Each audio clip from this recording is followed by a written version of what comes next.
This is a cultural proficiency action plan for Turner Elementary. So Turner Elementary is located in Willis. Willis, Texas is a community largely made up of the working middle class. Currently, there are 6,127 residents in Willis, and the school district serves 7,103 students. Turner Elementary is one of 5 elementary schools in the district, and we serve 741 students, grades pre-K through 5th grade.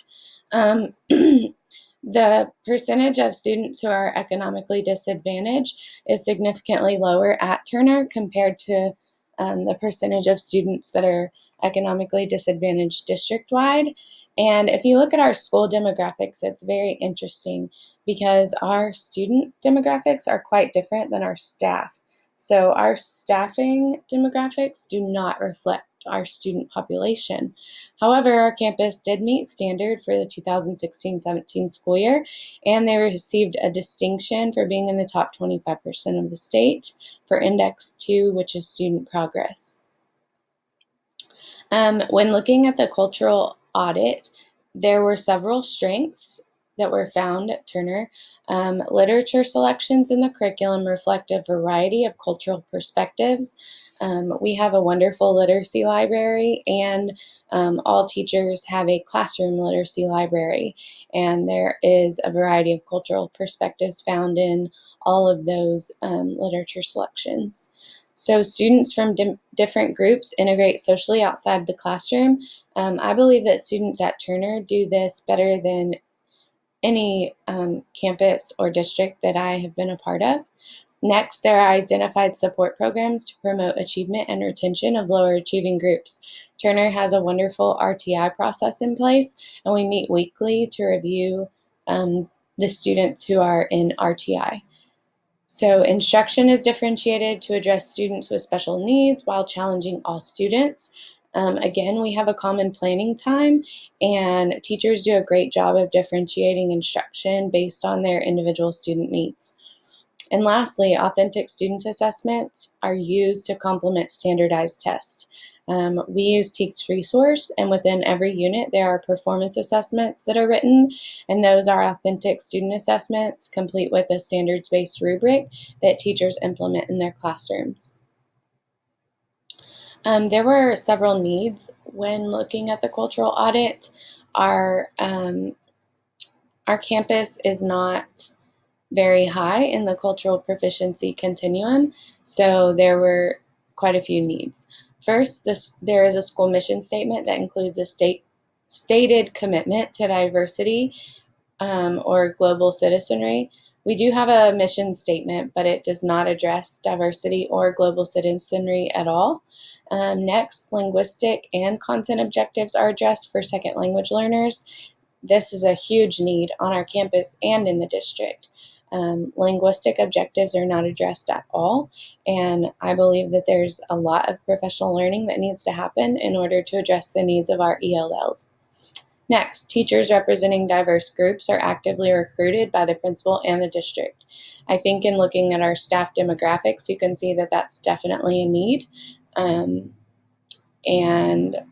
I would hope that campus and district leaders are looking at how to recruit teachers from more diverse groups.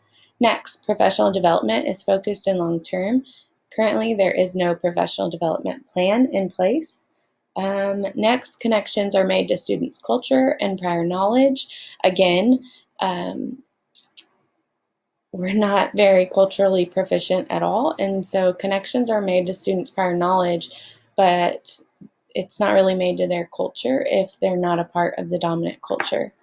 Next, parent involvement programs exist for all culture groups. Our PTO is made up of all white parents, and we have another parent involvement program called Watchdogs, and we have a few Hispanic dads in that group, but other than that, there are not a lot of opportunities for all culture groups to participate in our parent involvement programs. Lastly, organizational traditions are examined periodically to check for exclusive or inclusive practices. I believe that this is the the crux of the problem at Turner. I don't think that this has been done, and I think because of that, our campus leaders are really unaware of the volume of inclusive practices going on our campus. So the barriers to cultural proficiency, we definitely have all three of these barriers going on at Turner Elementary. Systemic oppression, it does exist, and it exists in our school system and in society. However, all of our campus leaders are from our dominant group, so they do not seem to understand that this oppression is a systemic issue and that it automatically creates opportunity gaps for our students. Secondly, there is a sense of privilege and entitlement among our leaders and our staff on our campus. Many of the staff members are the ones who have benefited from historical practices, and it seems that they are oblivious to the negative effects of systemic oppression.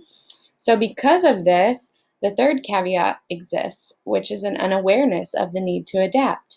It seems that it's never occurred to the leaders on our campus or our staff members that there's a problem with issues of culture on our campus. There's a mindset that the newcomers will change or adapt to our organizational traditions, and then there will be no issues. So all of these have led to the overwhelming result of resistance to change.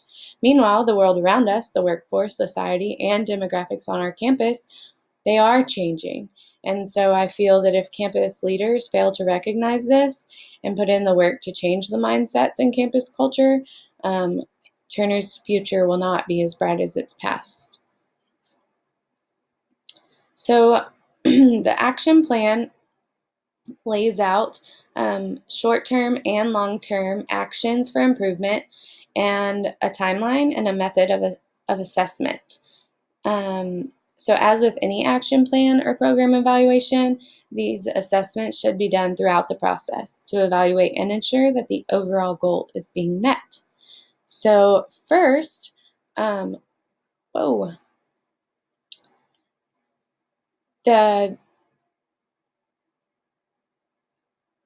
First we'll look at the short-term action plan.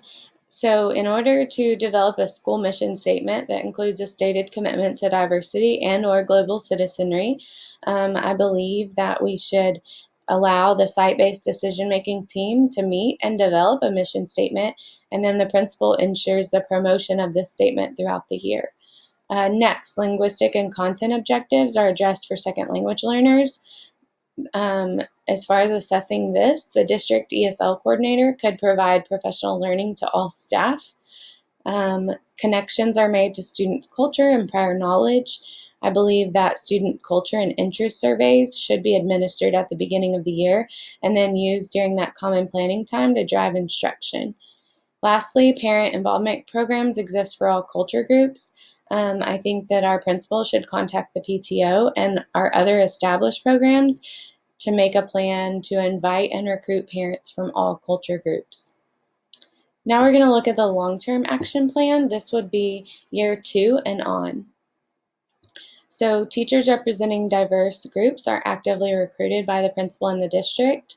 I believe that the principal should work with HR department to recruit teachers from diverse groups that mirror or better reflect our student population. Professional development is focused in long term. The site-based decision-making team could use the campus improvement plan and TAPER data to develop, revise, and evaluate a PD plan, and then delegate appropriate stakeholders to implement the plan. Lastly, organizational traditions are examined periodically to check for exclusive or inclusive practices. So I believe that campus staff should meet together to perform a practice evaluation to reform our practices, strategically abandon ineffective practices, and brainstorm new ideas for our campus. In conclusion, I believe that if we're going to create cultural proficiency within our campus, then we must look at the essential elements of creating cultural proficiency. And these are from our textbook. So they would be to assess the current culture, value diversity, manage the dynamics of difference, adapt to diversity, and then institutionalize cultural knowledge. Our campus leaders, I believe, would be wise to take heed of these elements. No longer can educators live in a bubble that allows them to believe that everyone in their school is just like them. That's simply not the case. Our schools in America are among the most diverse in the world. And if we are to educate the future of our nation, it's imperative that our educational leaders create cultural competency and proficiency on our campuses. In closing, I would like to end with a quote from the textbook by Sonia Nieto. And she said, "Any student who emerges into our culturally diverse society speaking only one language and with a monocultural perspective on the world can legitimately be considered educationally ill prepared." I believe that it is the reality that times are changing, and Turner Elementary needs a culture change if it is going to keep up.